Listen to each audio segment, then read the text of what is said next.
All right, so you have your script file for lesson 2, and if you click did you get your note cards already? If you get your note cards,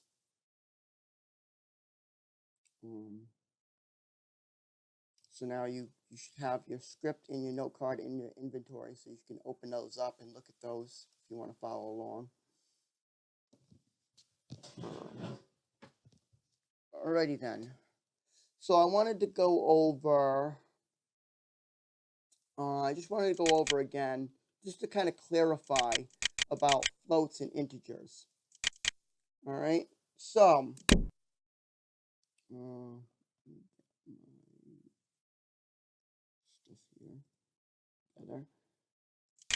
all right, so now there's different uses for integers. If you're counting something, especially if it's if you need an exact number, use an integer. If it's not extraordinarily large or extraordinarily small number, you know, if it fits in an integer and it doesn't have a dot, use an integer. And again, as I said in lesson 1, in LSL, integers are used for true or false. So if you want to do equals true, true in all uppercase, or equals false, false in uppercase, use an integer. These can be used for a person's age, a year, the number of items, your chat channel number, because chat channels are integers, and you'll see that anytime you look at a command that works with chat channels. Well, anytime you look up chat channels. All right, now floats. You're going to tend to want to use integers pretty much, I guess. Well, it depends. It depends. So floats, you use, if you need a number with a dot, then you use float, like 98.6, you're going to use a float. Now, if the number is, if you're counting something and it's extremely negative, and it's extremely large, or extremely, I mean, I'm talking like gigantic numbers. And this is important, it can be rounded off, because if you're working with floats and you got a number that's really, really big or really, really small, it might get rounded off. And if you got a number that's got, let's say, a lot of digits after the decimal, that could be rounded off also. So that's the risk with floats, is that there's the possibility that they will be rounded off. So, so the temperature of something, you would use a float. The height of something, if you're measuring in meters, you use a float. The world population, population of the world. If you're, let's say, you're taking the population of every country in the world and you're adding them together, well, you're going to need something that holds an extraordinarily large number, but it doesn't need to be perfect. So if it gets rounded off a little bit, if the number's not 100% exact, it's okay. Then you can use a float. All right. So, but pretty much, it's kind of pretty much when in doubt, use an integer. Is basically the rule. You know, if you can't use an integer, then use a float. But note that a float cannot be used for an exact number or an exact count. All right.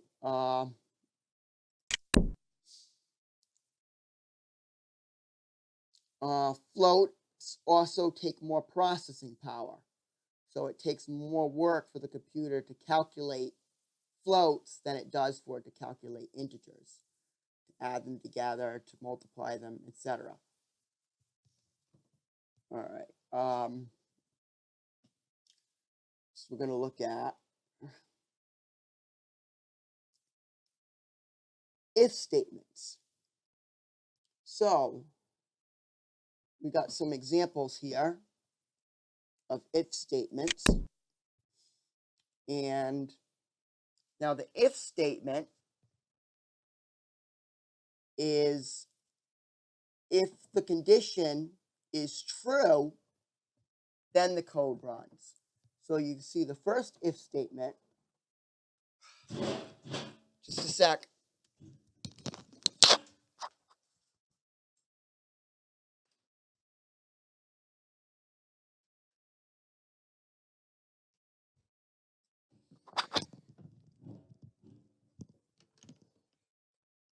Sorry about that.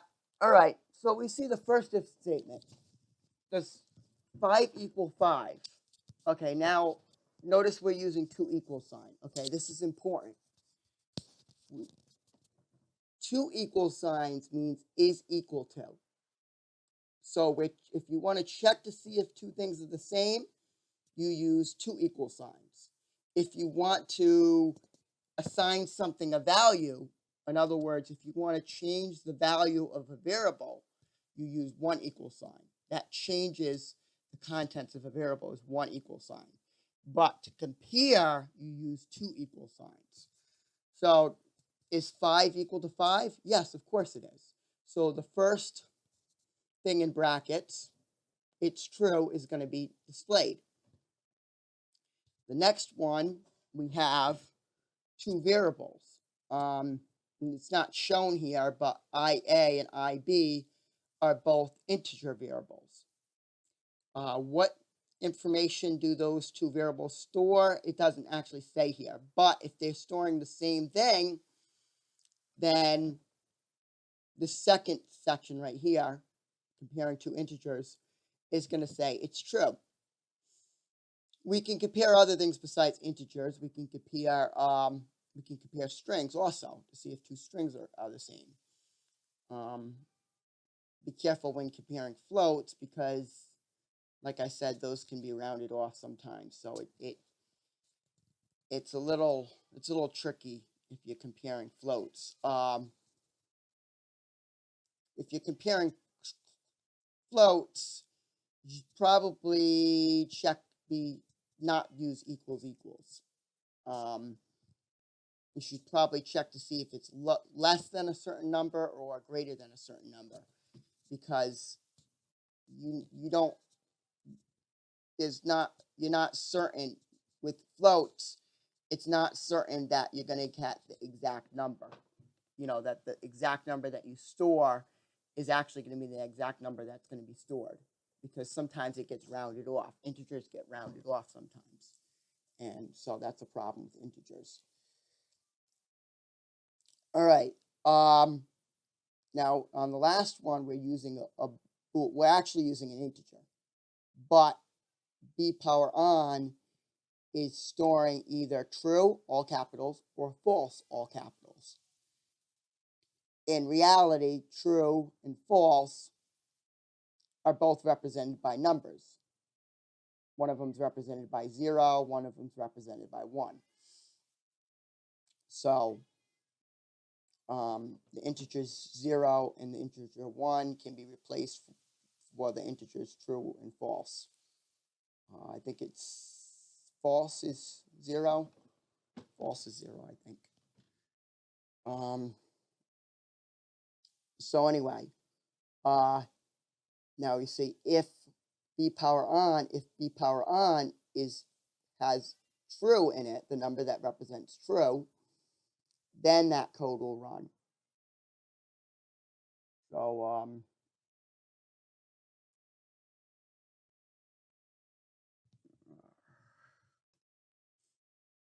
I'm just going to check. I'm just going to check real quick. LSL false.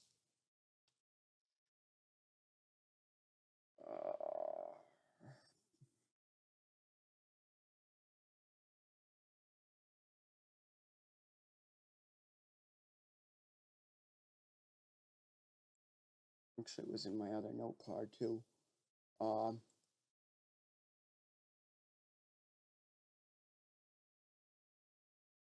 Okay, yeah. False in all capitals is 0. So false in all capitals and the integer 0, they're the same thing. They can be used interchangeably. True in all capitals and the integer 1 can be used interchangeably. They can be used interchangeably safely because they are basically the same thing. So, alrighty then.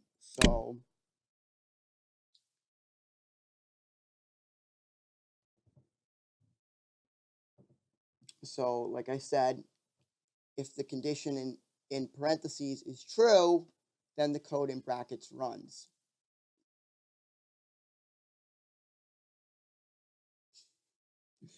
My cat's being a pain. All right. So now we don't just have is equal to. We also have is not equal to. So when the two values are not equal to each other, the condition is true and the code in brackets runs. We also have less than. So if the number on the left of the less than symbol is smaller than the number on the right of the less than symbol, then the code runs. If blank is less than blank. Less than or equal to. If the numbers are equal to, or if the number on the left is smaller, then the code in brackets runs. We have greater than, and we have greater than or equal to. So we have 1, 2, 3, 4, 5, 6 different, these are called operators that we can use to compare numbers together. Well, equals and not equals can be used for other things. They can be used for strings, for text too. If the two pieces of text are not the same or not. We'll see that a little later. All right, moving on. Okay, move on. There it goes. I think did I go too fast? Yeah, okay. All right, so we have logical operators. Now, do not confuse this with bitwise. Bitwise is kind of a little advanced. It's used with binary numbers. We in our code, binary numbers are shown as either decimal or hexadecimal. So computers think in binary. Everything that the computer stores is in binary, which is ones and zeros. But in our code, it's represented. We represent it with either a decimal number or hexadecimal number. And bitwise is a special type of math that can only be done with binary. We use it with integers, but bitwise, we're not going to be using bitwise. We're going to be using logical. So make sure you don't get the two confused. Logical is what we're using. We have logical not, logical and logical or. So there's also bitwise not, bitwise and bitwise or. That's why I say it's a little confusing. So you make sure you say logical. Make sure you include the word logical so that you know and everybody else knows that you're not talking about bitwise. Okay, so different programming languages use different symbols for these. So unlike the other operators that I showed you, unlike these are pretty much all programming languages use the same symbols for uh, these operators. But the logical operators, different programming languages use different symbols. And since I use more than one programming language, I always, every single time, check the wiki to make sure I'm using the right symbol. Make sure I'm not confusing LSL's logical AND symbol with the logical AND symbol of a different language. So always check the wiki and make sure you check for logical. Okay, so what do these do? This gets a little bit complicated. So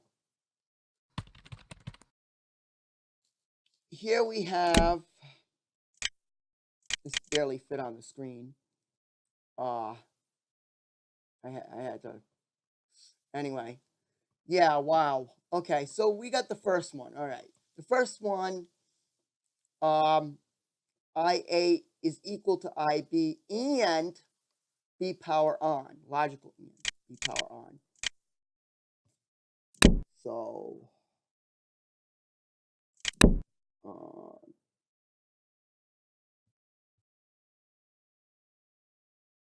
okay, so the logical operators are and or not, as we went over.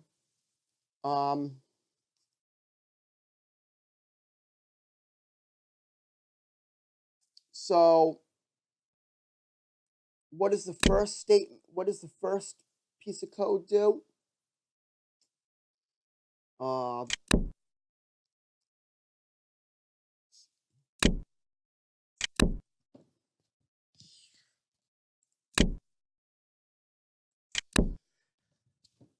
So the first piece of code,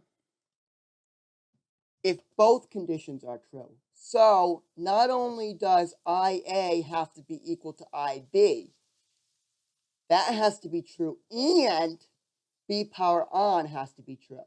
So the value of B power on has to be true, and the value of IA has to be the same as the value of IB.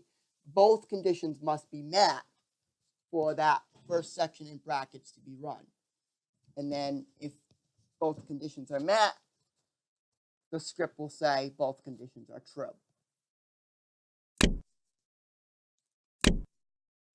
Now we got the second one, we got a logical OR between them. Now what this means, if one or both conditions are true. So if IA is equal to IB, this will run. This code in brackets will run. If B power on is equal to true, this code will run. If both those things are true, this code will run. So it's either or both. So either condition can be true. If either the condition on the left, IA equals IB, if that's true, it runs. If the condition on the right, B power on, is true, then it runs. If both of them are true, it runs. Now we have the not. The bottom one is we have the exclamation mark symbol, which is not.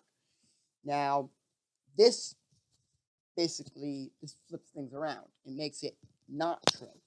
So if B power on is not true, then the condition runs. And it says power is off. In other words, B power on is set to false. All right, so that's a little bit complicated, but it can even get even more complicated than that. If that's not complex for you, if that's not advanced enough, and you need to do something more advanced, now we're getting into algebra. And this is what's called Boolean algebra. Logical operators. Logical operators mean Boolean. Logical operators are Boolean logic. Now, as with algebra, what's in the innermost parentheses is run first. So, first of all, we go okay, is this code in the innermost parentheses true or not? So if IA is equal to IB, then the first condition in the innermost parentheses is true. If IC is equal to ID, then the condition in the innermost parentheses is true.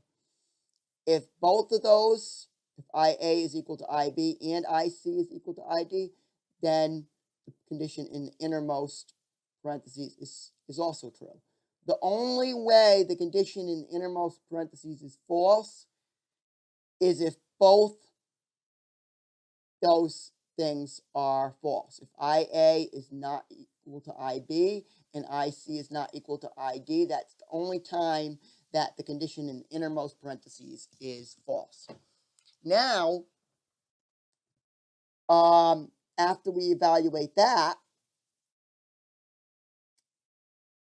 okay, let's say the condition in the innermost parentheses is true. Okay, let's say one of those two things is true.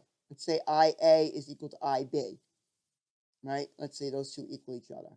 Then automatically those conditions in that inner parentheses is true. Now we got to see, is that true and power on is true? Okay, so now we know the first condition to the left of the and code, to the left of the two ampersands, that's true. But the condition to the right of the two ampersands also has to be true. So is that condition is true, but is B power on also true? And if both those conditions are met, then it says power is on and at least one pair of integers match. So that what it says kind of describes what's going on here. So the power has to be on, which means power on has to be equal to true, and one of those two pairs of integers have to match each other, or both of those two pairs of integers.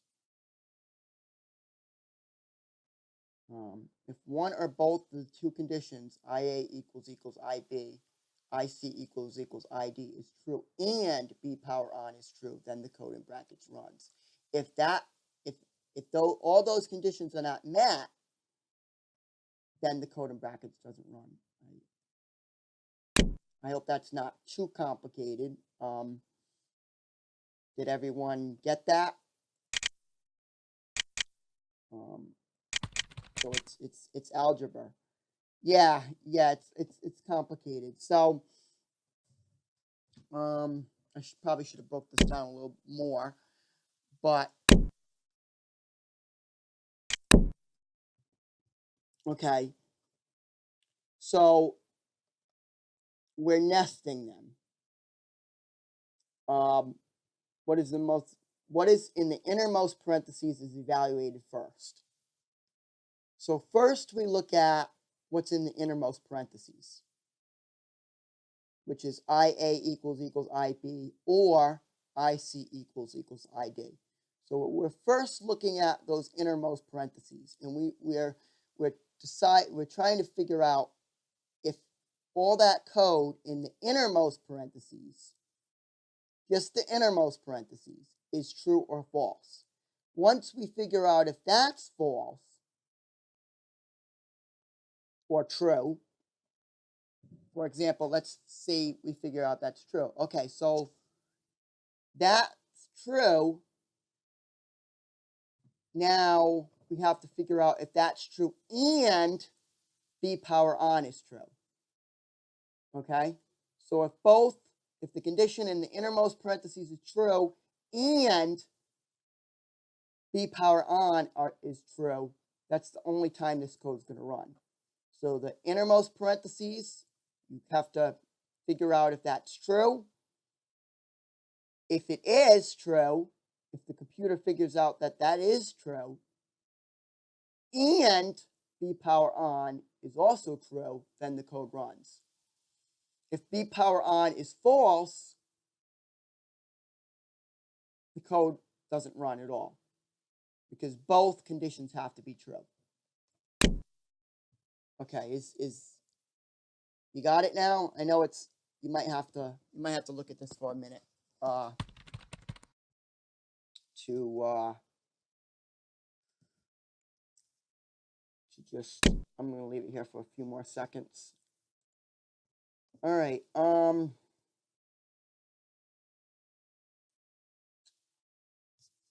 Now that's about as complicated as it gets, pretty much.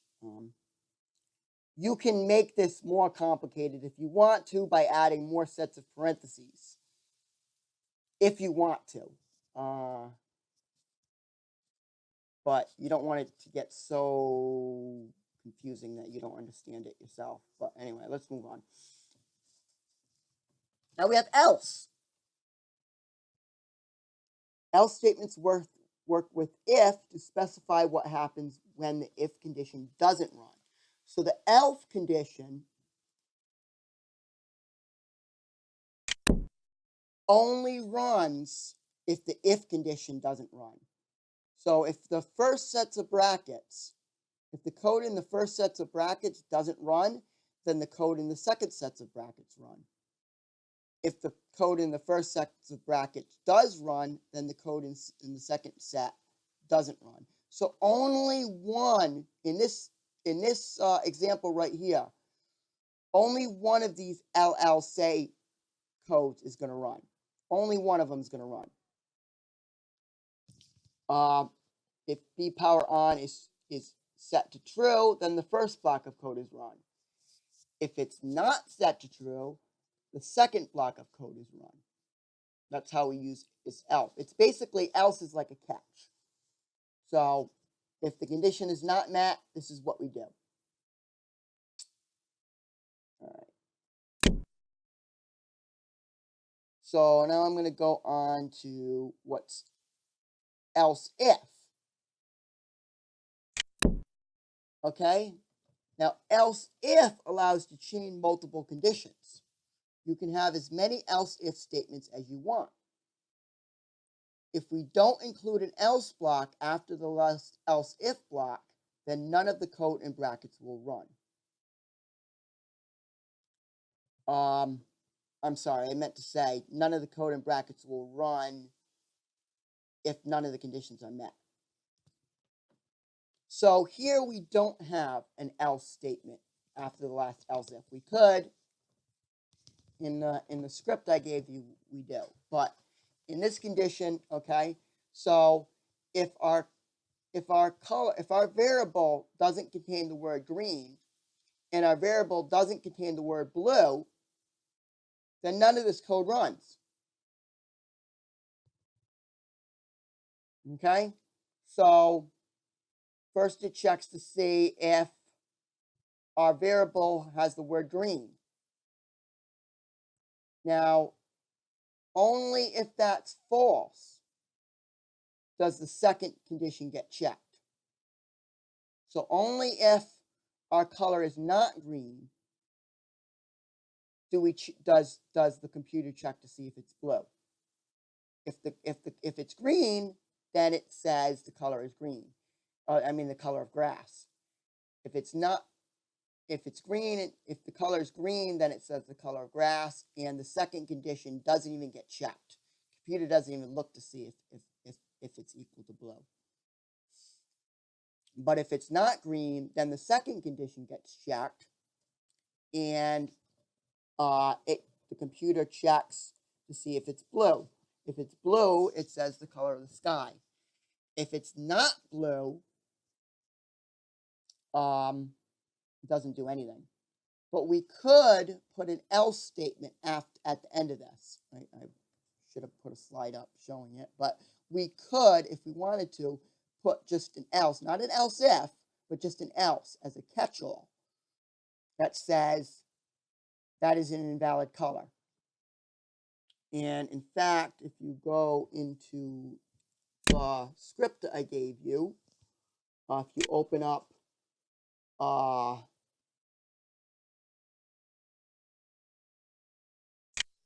LSL Lesson 2, the script, not the note card, the script,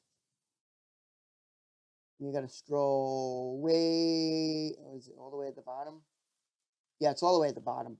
Okay, it's all the way at the bottom. Okay, so if you open up the script file, LSL Lesson 2, the script, not the note card, all right, it's got, the icon looks a little different. It's got a green and red dot square on it. All right, so if you open that up, way on the bottom, you see we did include an else statement as a catch-all. And that catch-all, oh no, actually that's another else if. We made this a little, we improved on this a little bit. So we included the else if str color equals red, but our catch-all is the very last else, where it says this is not a valid color. So that last else is our catch-all. If we didn't have that last else and it was an invalid color, nothing would happen. So without that last else, nothing happens if it's an invalid color. With that last else, if it's an invalid color, it says so. So that's optional. You decide. It's a case-by-case decision.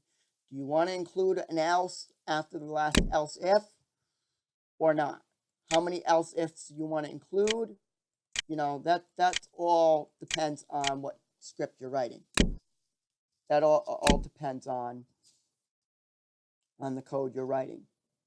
So you can do an if, you can do if else, you can do if else if, else if, else if, else, you know, anything you want. Have fun. All right, so this is a screenshot from, this is a picture of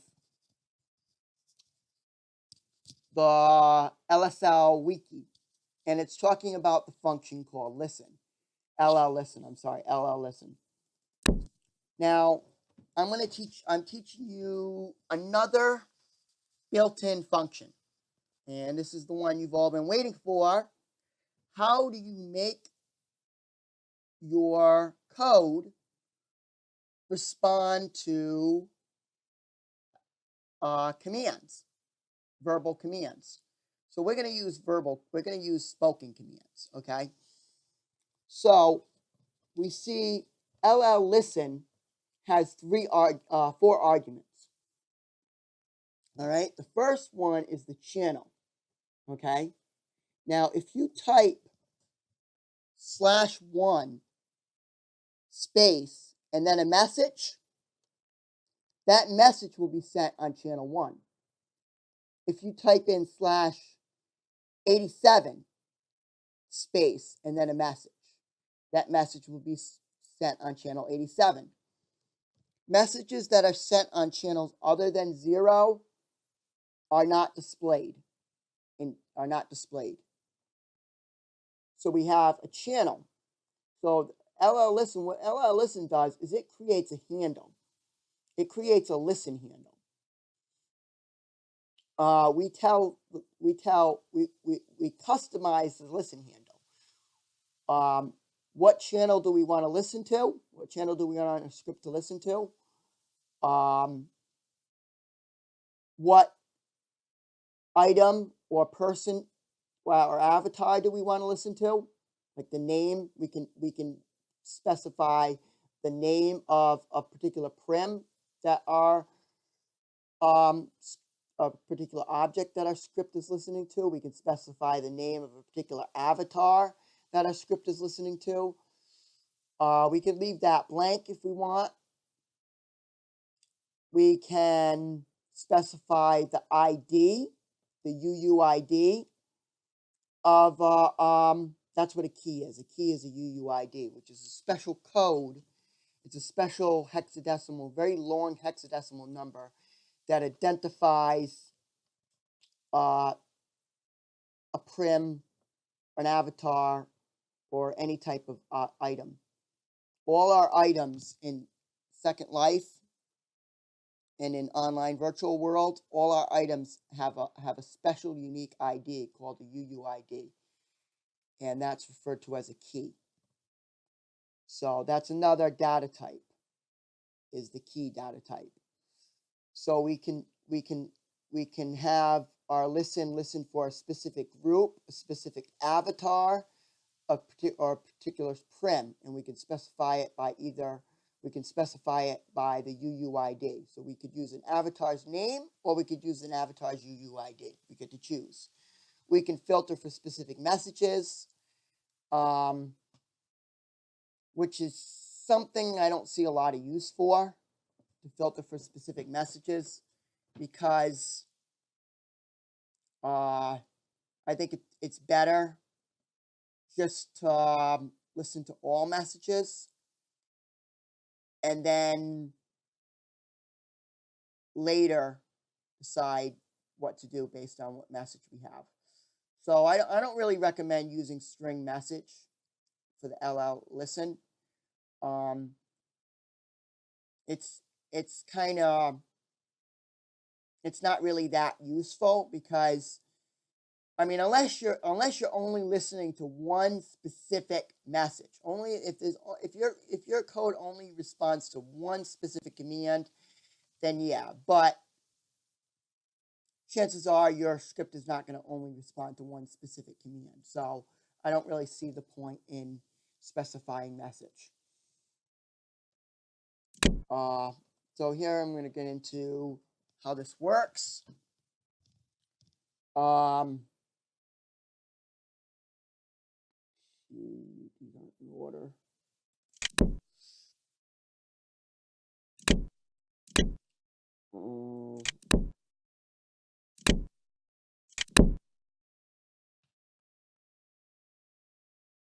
All right.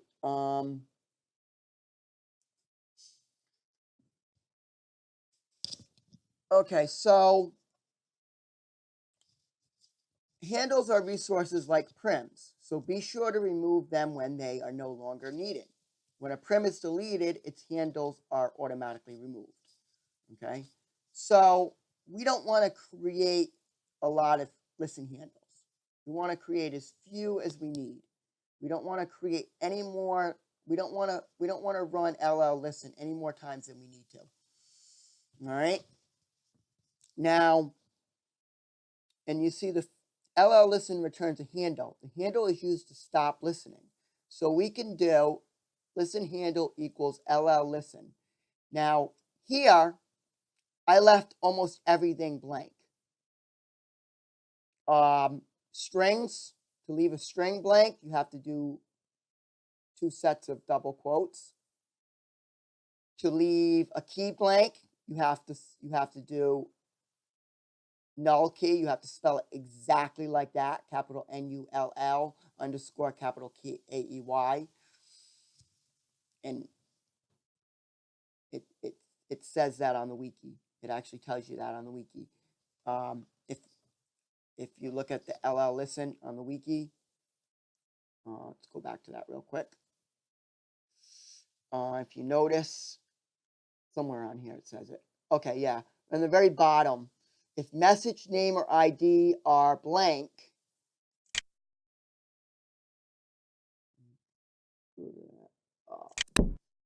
if message name or ID are blank, i.e. Empty string, quote unquote, they are not used to filter incoming messages. If ID is an invalid key or assign the value null key, it is considered blank as well. So that tells you how to leave those values blank. I recommend always consulting this page when you're using listen. I'm always consulting the manual. I don't go by memory a lot of the times. It's not good to go by memory a lot. It's good to verify, because we can forget very easily. So now in this case, I use the number 1. Now you could use any number you want. And you could even use negative. Well, you can't use any number you want. It's limited to the size of an integer, which is what, like a million something.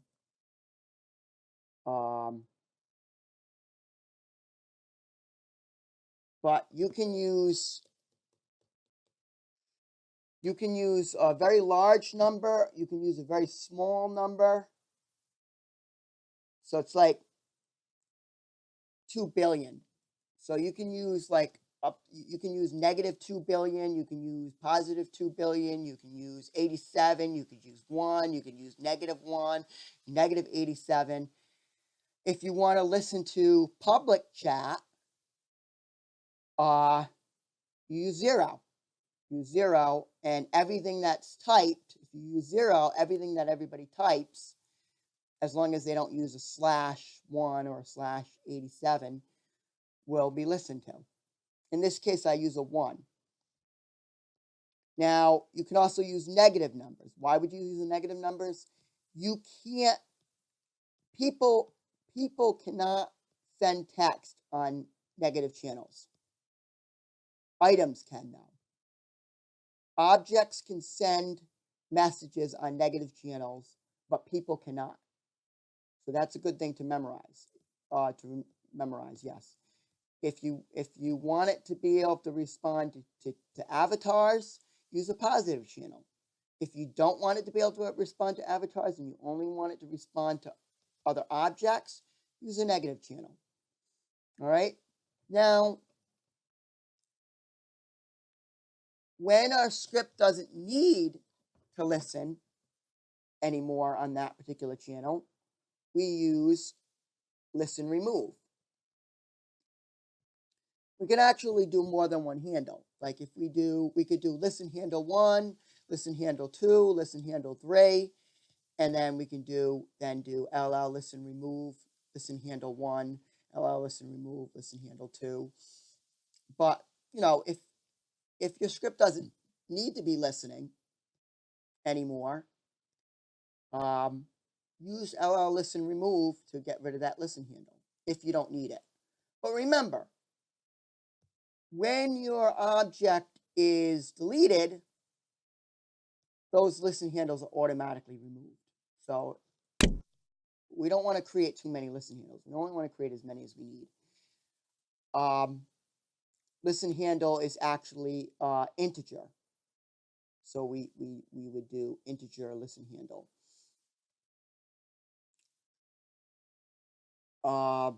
And yeah, like I said, every time we call LL listen, we are creating a listen handle. Just like prims, the more there are, the more strain it puts on the region. Use LL listen remove to get rid of ones that we don't need. All right, so I'm going to do a demonstration here. I'm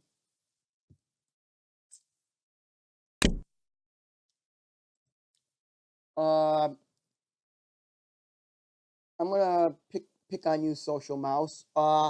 Type slash, the slash that's under the question mark,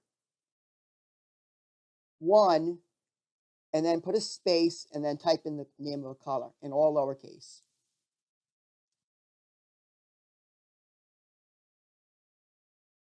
I'll let you, the prim, give you the instructions. I'm going to click on, right, there you go, you got it. So if we click on lesson 2, we see it does some math. Somebody just said the color blue on channel 1.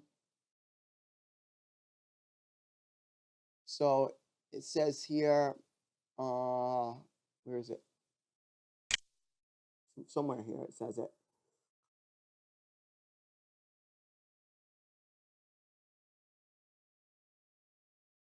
It didn't say it. All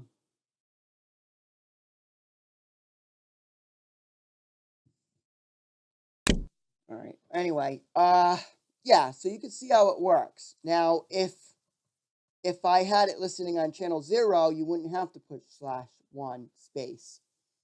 You would just type the color and it would respond. So it checks for a few different colors. You know, I can do /1 space red,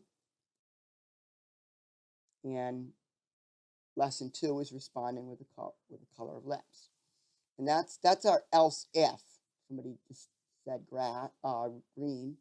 That's our else if. So we're using our else if statements to if you open up your script and go all the way to the bottom, you see that it can catch different colors. We have a catch for green, we have a catch for blue, we have a catch for red. We can add colors in here too. We could add purple, we could add yellow, we could put yellow, color of a flower, or the color of whatever you want. And I encourage you to do that. Edit this and add some else if statements, add some more else if statements here to listen for different colors. So only one of the conditions in the if, else if, else if, else if, else, only one of those things in brackets is run. Because the key word there is else, meaning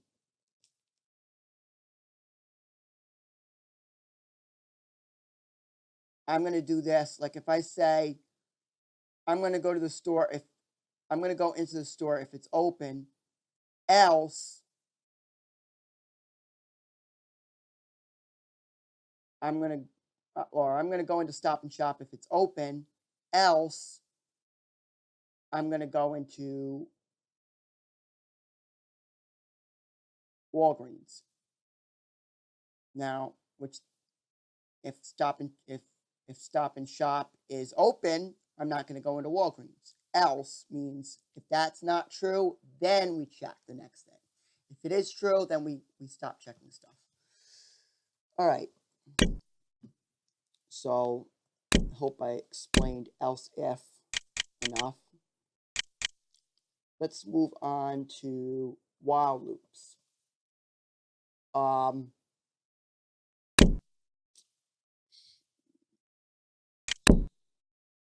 While loops are used to do something multiple times. The condition is checked. If it is true, the code in brackets is run. Then the condition is checked again. If it is true again, the code in brackets is run again. And this just keeps repeating over and over and over again until the condition in brackets is false. So here we go with our while. Okay, first we're setting I to equal 0. Okay, so we're creating a variable named I, which holds an integer.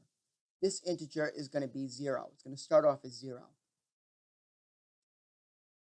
Now, while I is less than 3, is 0 less than 3?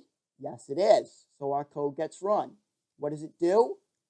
It says the value of I, in this case 0. Then the value of I gets increased. There are a few different ways to increase a variable. I know there are there's basically 3 different ways to do it. If you look at your note card, under the while section, the bottom of the while section, you see that there's 3 different ways to take a variable and add 1 to it. You can do the variable name with 2 pluses after it. You could do the variable name, a plus and equals, and then the number 1 after it. You do the variable name and equal sign, and then the variable name again plus 1.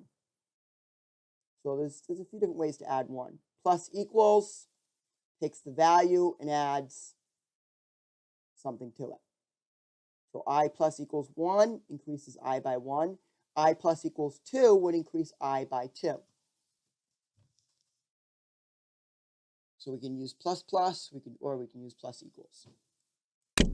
Plus plus is what most people do. Plus plus is the best way if you're just going up by 1. Just use plus plus. That's the way the professionals do it. All right, so I is no longer 0. It's now 1. Is 1 less than 3? I'm sure you all know 1 is less than 3. So the code gets run a second time. This time it says 1. Then the condition is checked again. No, I'm sorry. I goes up again. So I is no longer 1. I goes up again and increases to 2.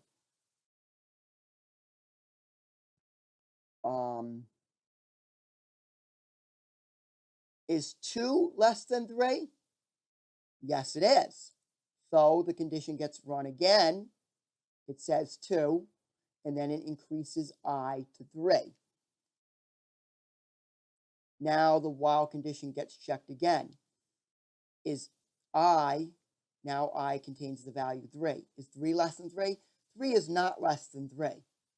So the code doesn't get run. So this is a simple way to count from 0 to 2. In computers usually count from 0. We usually count from 0 in computers. So we're counting from 0 to 2. So this is a simple way. If you want something to be done 3 times, you can use this code right here.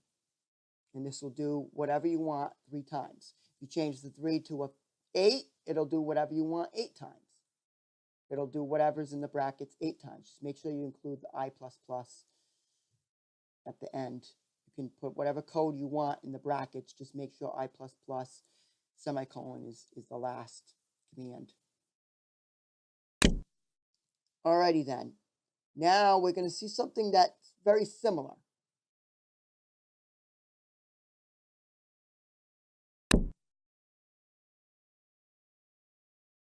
This is a for loop, also known as a for and do loop.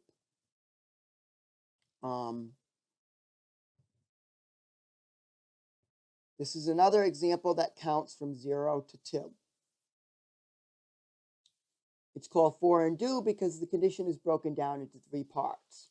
We have the initializer, which is also known as the for part. That's I equals 0. We have the condition, also known as in, which is I less than 3. And we have the do part. I gets increased by 1. So it can also be said for I equals 0 and I less than 3, do increase I. All right, so just to put it simple, first we're setting the variable. The first thing we're doing is setting the variable I to equal 0, okay? So that gets done once in our for loop. That only gets done once. I gets set to equal 0. Then we check to see if I is less than 3. If I is less than 3, then we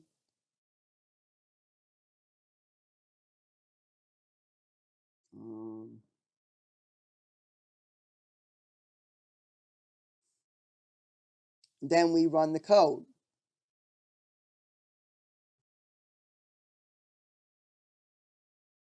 Now, after we run the code, says the number 0.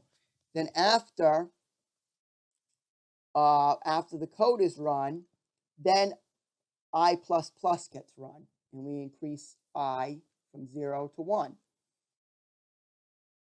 Then we go back to step 2. Is I less than 3? Well, 1 is less than 3. So the code gets run again, and it says 1 because I is 1. And then we increase I to 2. Then is 2 less than 3? Yes, it is. So the code gets run a third time. And the code says 2. And then I gets increased to 3. I++. Is 3 less than 3? No. So the code doesn't get run. So this is exactly the same as our while loop. This does the exact same thing as our while loop. I'm not sure if the value of I is the same after our for loop runs as it is after our while loop runs. That doesn't really matter too much. I think that's different in different languages. Is I does I end up having the same value after 4 runs than it does after while runs? I'm not exactly sure, but that's not really relevant too much in this case. But other than that, it does exactly the same thing. And it will both will display 0, 1, 2. And that's it. So any questions? Anything that needs to be clarified or explained a little better, or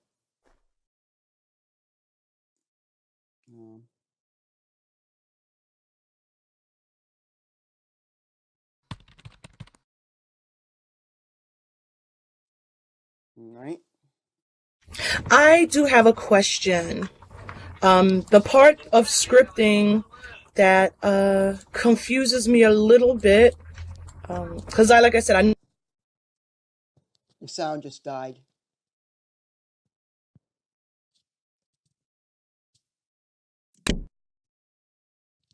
The sound just died. Statement, but my complications come in like when the script, well, I think we didn't talk about that part yet. But when scripts talk to each other, I think is a little bit confusing for me. You see how when we did just now where it says, let me do a /1 space red.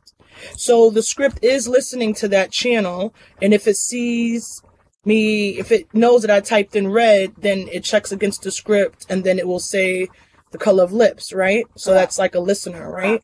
It is a listener, yeah. It is a listener. We have a listen okay. handle. We have a listen handle that's being used. We're using one listen handle, and this particular listen handle that we're using and that we created is it's set to channel 1. It's set to listen on channel 1.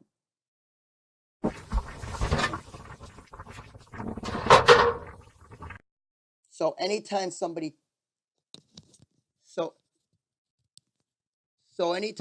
types something on channel 1, did I lose my sound?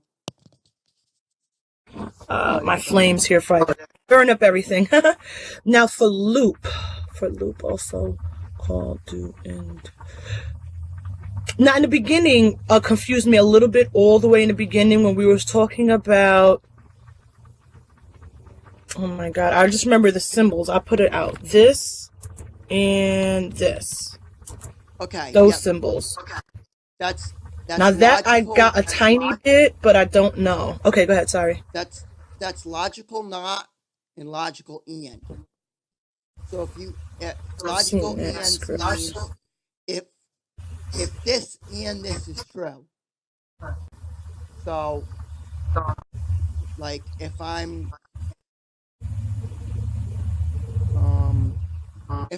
going to the store and the store is open, I will go inside the store and buy something. Like if I'm going to the store and the store is open, I'm going to buy some bread. Both conditions have to be met. Back up with the statements just so I can review it one more time. Oh, hold on, I have my note card up too. I just wanted to. So and my script.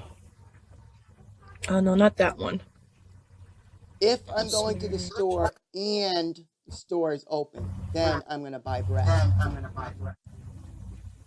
Okay. So both conditions have to be true. I'm trying to go back here.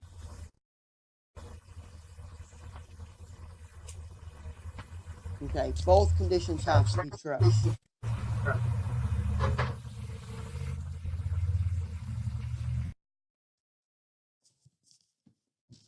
A and B are the same, and B power on is true. Both conditions have to be met. And you can use you could put another and symbol, the 2 ampersands after B power on in that very top, the very top line. Yes. And then put another condition too. So you can do like 3 conditions, 4 conditions, and separate them with and signs, with and symbols.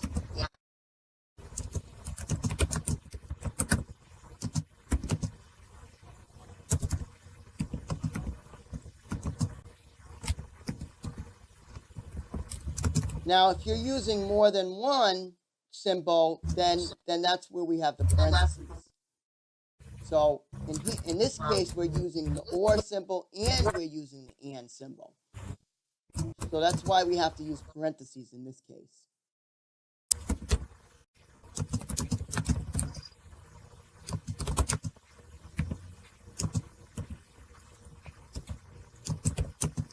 Because if we don't use parentheses, then it's very confusing as to what happens first.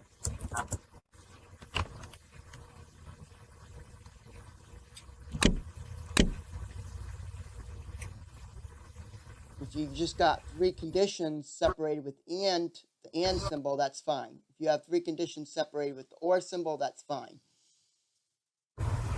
Three conditions. Now, conditions is, I thought conditions is with the if else thing, right? Yeah, like a condition is, what I mean by condition is IA equal to IB. That's a condition. Okay. That's what I mean by that. Okay, I see what you're saying. So the IA equals IB is one condition. Second condition is that IC equals ID. Yeah. And then, and if any of that is true, then it powers on. Is that how that works? Well, in this case, what's in parentheses, what's in the innermost parentheses, has to be true, and B power on has to be true. Okay. So the double ampersands are just basically saying and. Correct. Logical and. Okay. Make sure to distinguish logical and.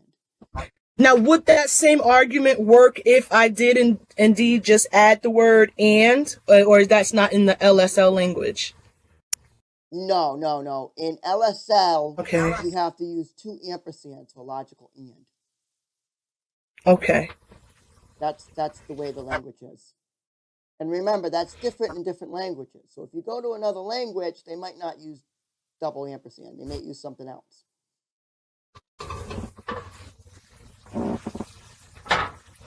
Okay. This is getting funner the more I learn a little bit. I can't wait to try my hand at making something from scratch, I should say. Make something from scratch.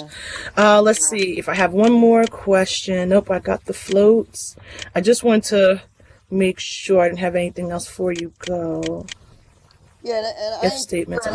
I encourage you to take a copy of the LSL Lesson 2 and play around with the script, you know? Yeah, I want to do that. Yeah. But mess around with the copy. You always want to edit your copy. You don't want to edit your original. Make a copy of it and mess around with it. Well, when you res it from your inventory, it'll res a copy. Okay. Yeah, copyable items res a copy when you res from inventory.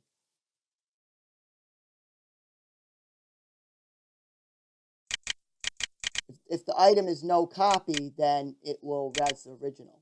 But this is a copy item. This is a copyable item. You just I don't know what a loop is. Can you explain again what a loop is? Yeah. So I'm sorry. That's my last question. I swear to God. No. Don't worry about it. Don't worry about it. This is what. Let's go back.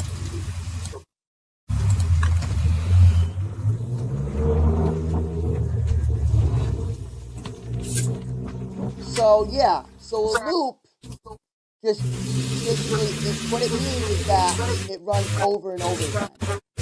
So in this case, what's in brackets will run over and over and over again until the condition in parentheses is not true.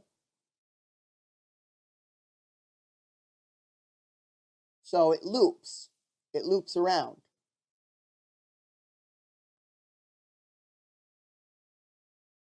You get it? Can you give me like a for example, like something that would happen? I don't know how to describe it, but can you tell me like what?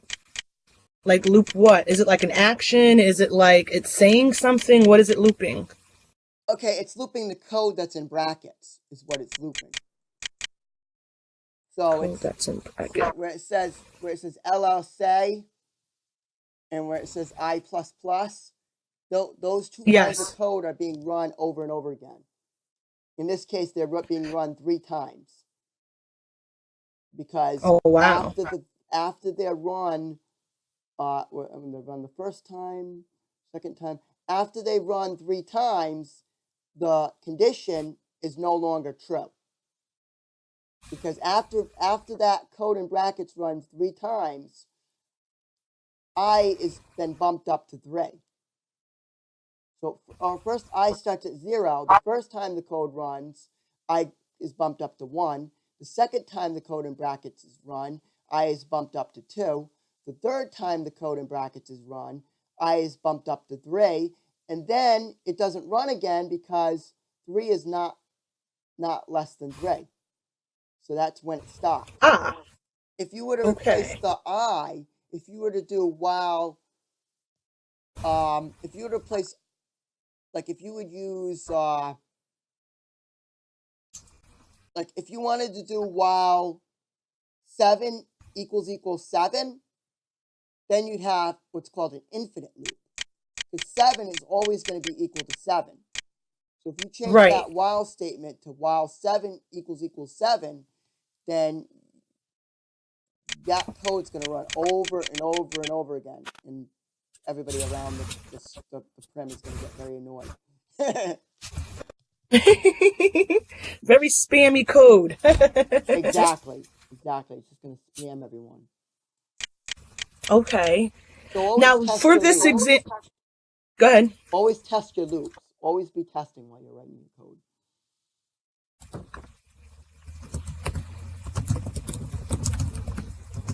Go ahead.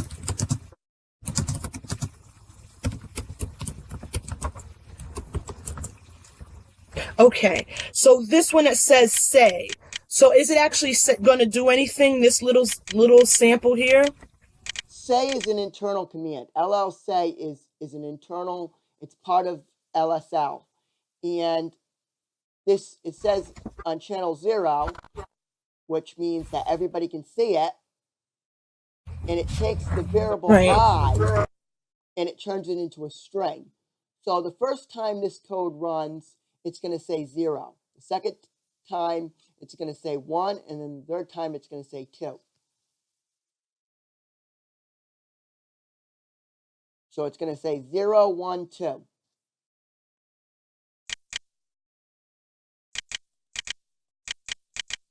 That's all this code does, is count from 0 to 2.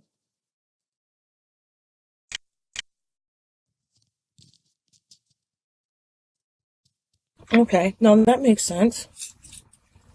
Okay. And this code does the same thing. It counts from 0 to 2.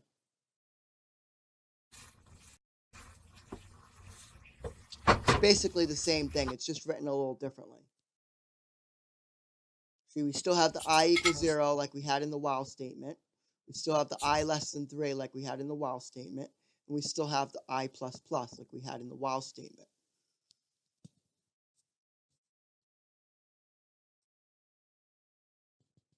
For one's a little complicated. I want to play with that script there that says like the colors and stuff. I want to see if I can set it to listen to the public channel. And then when people say keywords, it says something, which I think would be cool. You know? Yeah, that would be easy to do. Is this thing working? Test. Can you hear me? I'll see. Okay, there we go. I can hear you. Yep. That would be very easy to do. All you'd have to do is change the 1 to a 0. So instead of listening, let me go back here. Taking some time to rise.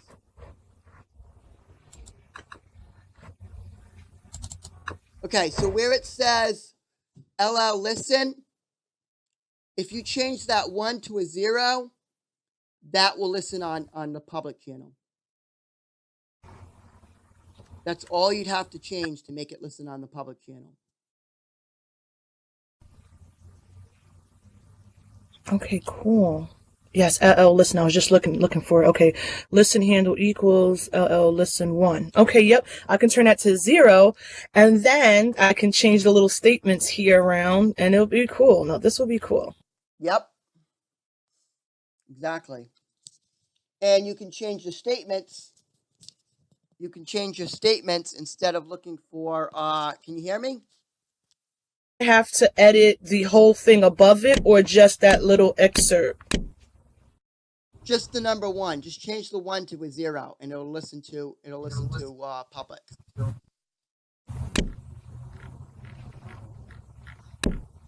And you can also change. Okay. Yeah, you can also change like if you wanted to listen to other things besides colors, you could change green to whatever text you want it to listen to.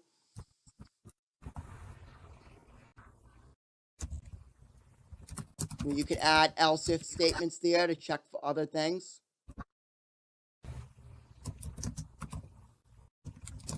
Okay. Now, if it's a sentence. You count? Look like you're doubled over there. Now, if somebody types a sentence with the word green in it, the script won't respond. It will only respond if that's the only text. So if you did /1, I am green, it's going to say, well, it'll still respond. It'll say that is not a valid color.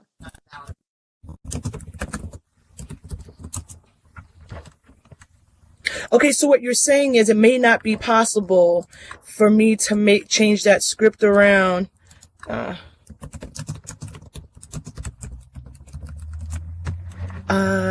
So instead of, if I change it to listen on a public channel and someone types in a sentence, I'm just going to put, I'm not green. It won't pick up that they're even using the word green. It'll have to be just green out and out. Correct. The way the script is made. It can be changed, though. You can change it. What you would have to do is you'd have to add code to search for the word green. You have to add some code in there. So instead of the message being the word green, it searches the message, and if it finds the word green in the message, then it says grass is green. You'd have to change it. You'd have to add another function in there, another LSL function. Okay.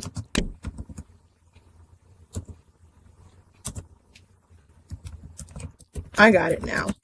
Just writing some stuff down so I can remember. Cool. Very good. Very good. The way it is now, it only works if the word green is by itself, not in a sentence. But you can make it so that it works when the word green is in a sentence. And you said I can find that in the wiki, right? Yes, you can. I mean, I would just do a search for like LSL search string. You know, just go into like a regular search engine and just go, you know, LSL.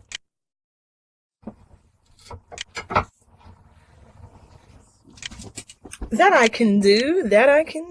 That's what I would do, because I don't remember. I honestly don't remember what the name of the function is off the top of my head. LSL search string,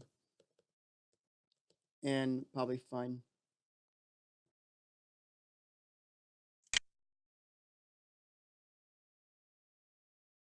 Okay, there it is. LL substring index. See it popped up? If you look on the browser.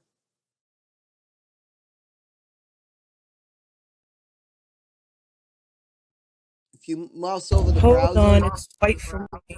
Hold on, I gotta click on it. It's white for me. Let me push. Okay, it's gonna come up. Hold on.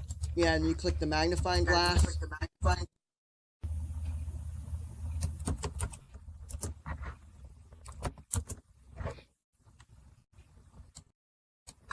There we go. Yeah, I see it now. No, I just had to wait for it to load here. Okay, yes, I see it. LL string. LL Actually, substring index. I can't. Oop, this one. Okay, LL subscreen. It's the second. It's the second link. LL substring index. Yeah, I see it. Yep. There you go. There you go. That's how to do it. So it's a little tricky. This is a little tricky. So.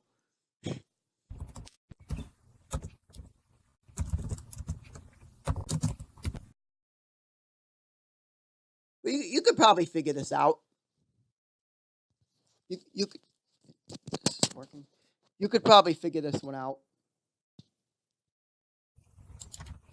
Let me make sure I got it. Yep, I got it. Okay. String sort patterns. Okay, so this is what I need to look at to get what I need. Okay. I have the website down. You probably could figure it out. Yeah, I think I can. I think I can.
So if it's not -1, then it found it. If pattern is not found, it's -1. If pattern is found, then it's not -1.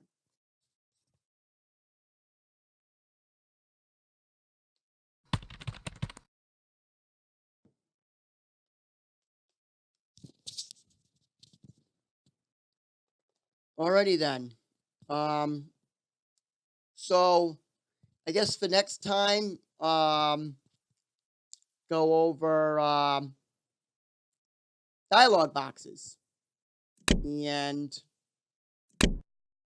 working with strings. I guess would be a good place to go. Any suggestions for the next lesson? Okay. Well, hopefully I have a new toy for us to play with when you come back.